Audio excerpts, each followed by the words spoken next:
You won't find cabal in my government, says Atiku. Atiku is saying that when he takes over Nigeria as the president, that cabal will not be in his government. Is that believable?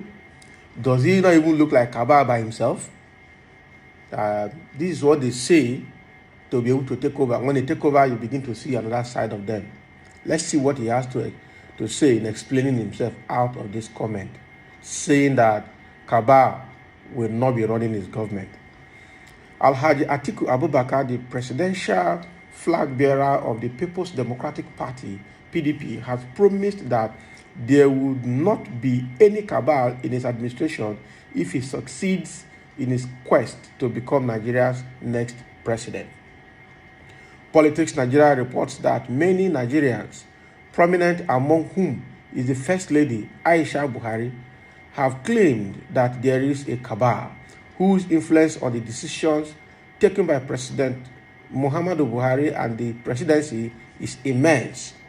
Mrs. Buhari, several instances, had accused these people of controlling her husband at the expense of Nigerians who entrusted President Buhari with their mandate. Those routinely fingered as members of the cabal include the president's relatives, Maman Daura, his associate, Issa Funtua, now late, and former chief of staff, Abakari, now late as well. You won't find any cabal in my government.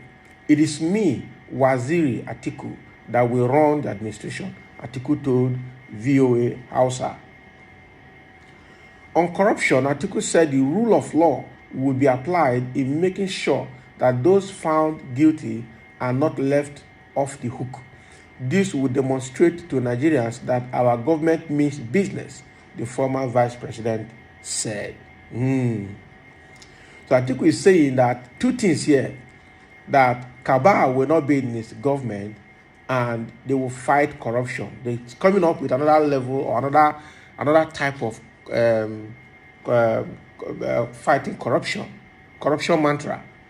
No, this guy is somebody that even Obasanjo cannot stick out his neck for him, having experienced 8 years of governance with him as his deputy.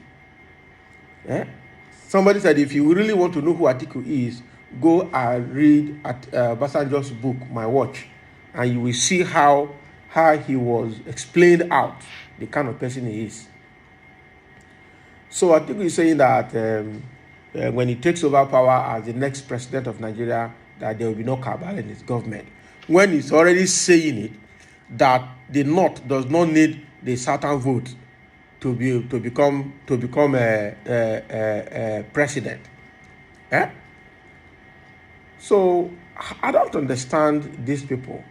They just say anything they want to say to clinch on the power, and once they clinch the power, there's something else you are going to see when they get there. It's unbelievable. Atiku of all persons that we know. Now he's talking about corruption.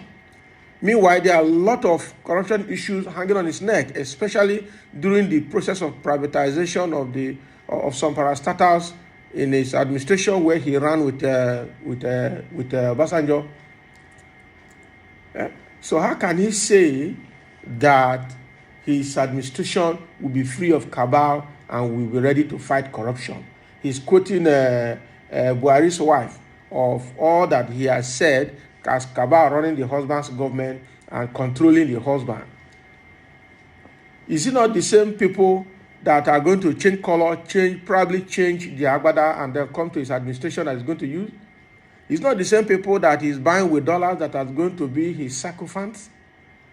Because the dollar was suffering today, it was immediately after the presidential primaries of especially PDP and APC that the dollar went out of control. Up till now, and nobody can touch them. These are the people that feel they are above the law. And the same person is coming to tell us cabal will not run his government when he's already setting up cabal with his dollars. And who does he think will believe him in all this that he's saying? This is Nigeria has gone too far and now too aware for anybody to just come to the media and say something and expect all Nigerians to take it hook, line, and sinker. It cannot be this time around. We will all vote wisely. We will vote who we need to vote. But we will not vote people that we already know their president, we already know whom they are, that if they enter, they're going to be something else. Before APC entered, they were saying all manner of things about PDP. Even the people that were even in PDP fighting APC, they finally, when APC won, they moved from PDP and entered APC, and all of them became one. And because Shomole told everybody that no matter how grievous your sins are, immediately you enter APC, your sins will be forgiven. And so they've used APC now to shield most of the people that have been fingered in corruption. And the same thing that this man is going to do again, because we keep going around the circle. The same people that messed up PDP moved to APC and now are the worst in APC. Now the same people that are migrated from PDP to APC are going to migrate back to PDP if Atiku wins. And they're going to be the same people again.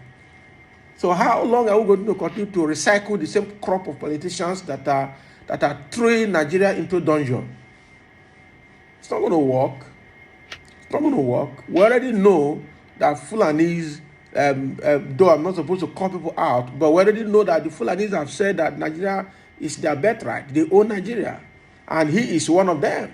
And he's just coming there, if he wins the presidency, to continue from where Buhari stopped, especially in Fulanization and Islamization.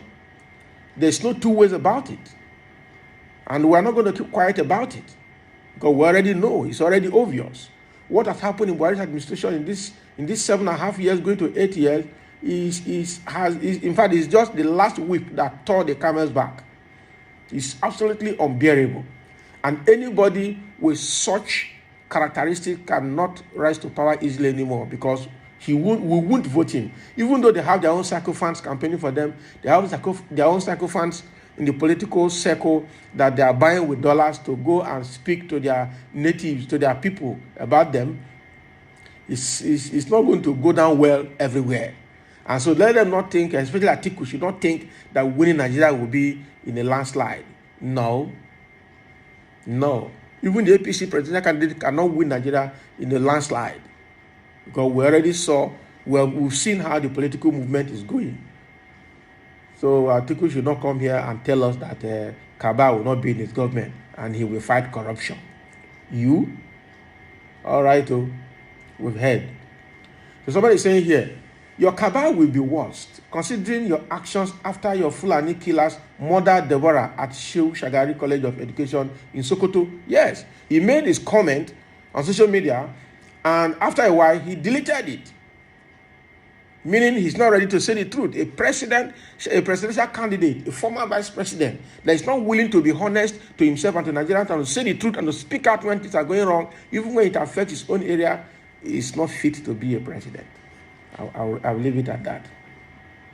Another person is saying voting for Atiku is for Nigeria to remain slave to U.S. Democrats that has turned the world to war zone, and for Atiku and U.S. to continue stealing and terrorism. Well, that is what is this person's opinion.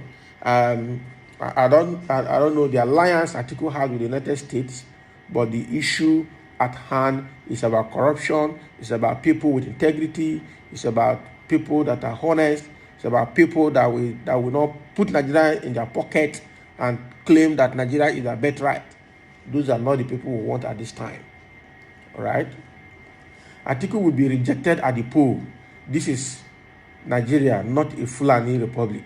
The worst from any other tribe in Nigeria today is better than the best Fulani candidate. That's what another person is saying here.